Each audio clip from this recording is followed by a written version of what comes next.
Money is something everyone thinks about, but very few people actually enjoy talking about it. For most of history, banks have held all the power, deciding who gets a loan and how much interest they have to pay back. If a person owes $100, they might end up paying back $130 just because of that interest. This cycle can make it very hard for families to save for the future or buy a home. However, the world of money is changing quickly because of new companies called Fintechs. These companies use technology to find better ways for people to manage their cash. Recently, a company called Bilt Rewards stepped into the spotlight by doing something that no big bank wanted to do. They launched a new set of credit cards with a much lower interest rate than almost anyone else in the country. This move was not just a random decision. It was a response to a big idea from the government. The president recently proposed a new rule that would stop credit card companies from charging more than 10% interest for 1 year. This was meant to help people who are struggling with high prices at the grocery store and the gas station. While the biggest banks in the country complained and said this rule would ruin the economy, Bilt decided to move in the opposite direction. They did not wait for the law to pass. Instead, they created their own version of the 10% cap and offered it to the public immediately. This strategy showed that a smaller, faster company could do things that the old-fashioned banks found impossible. By being the first to offer this lower rate, Bilt made a name for itself as a brand that actually listens to what regular people need. It was a bold move that forced everyone else in the financial world to stop and pay attention. How would a lower interest rate on a credit card change the way a family plans their monthly budget? The new cards are divided into 3 levels, which are called Blue, Obsidian, and Palladium. Each level has different benefits and costs. The simplest card has no yearly fee and gives people points for their housing payments and everyday shopping. The more expensive cards come with extra perks, like credits for staying in hotels or a large amount of bonus points just for signing up. But the most important feature across all 3 cards is that 10% interest rate for the first year. Even though this rate is only for the first 12 months, it provides a massive relief for someone who needs to buy a new refrigerator or pay for a car repair and cannot afford to pay the whole bill at once. It gives them a year to get their feet under them without the debt growing out of control. While many people are excited about these new cards, there is also a lot of debate among experts. Some people wonder how Bilt can afford to offer such a low rate when other banks say it is impossible. The answer lies in how fintech companies are built. They do not have thousands of physical bank buildings to take care of, and they use smart software to keep their costs low. However, there is a catch that everyone should notice. After the first year is over, the interest rate on these cards jumps up significantly. It can go from 10% all the way up to over 30%. This means the low rate is a great tool if used wisely, but it can become very expensive if someone is not careful. It is a bit like a sale at a store that only lasts for a limited time. It helps people get what they need now, but they have to be prepared for when the sale ends. Traditional banks are not happy about this new competition. They argue that if interest rates are capped at 10%, they will have to stop giving credit cards to people who do not have perfect credit scores.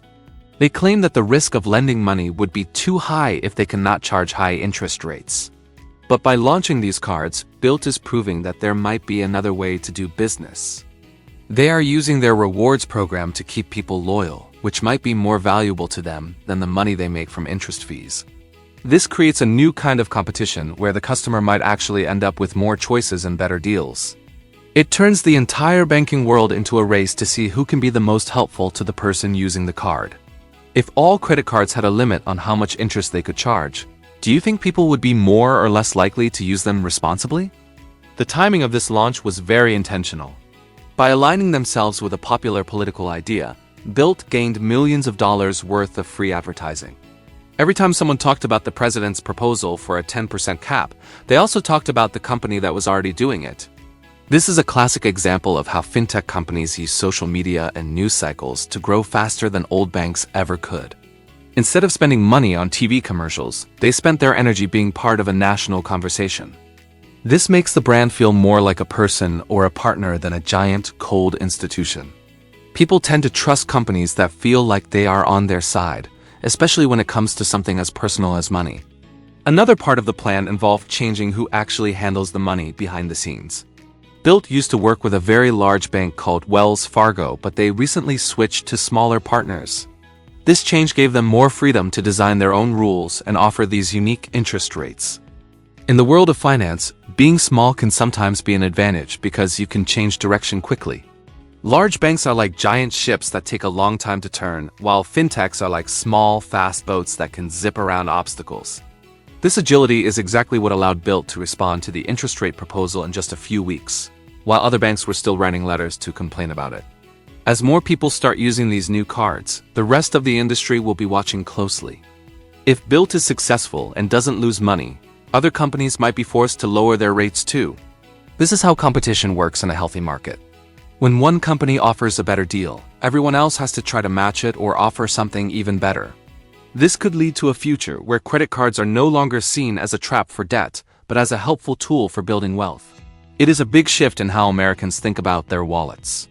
For a long time, the system seemed to work against the average person, but these new developments suggest that the balance of power might be shifting. However, users must remain educated. A 10% interest rate is still debt. It is a lower cost of debt, but it is not free money. The goal for any smart shopper is still to pay off the balance every month, so they never have to pay a single cent in interest. The rewards and the low APR are great safety nets, but the real advantage of these cards is the ability to earn points on the biggest expenses of life.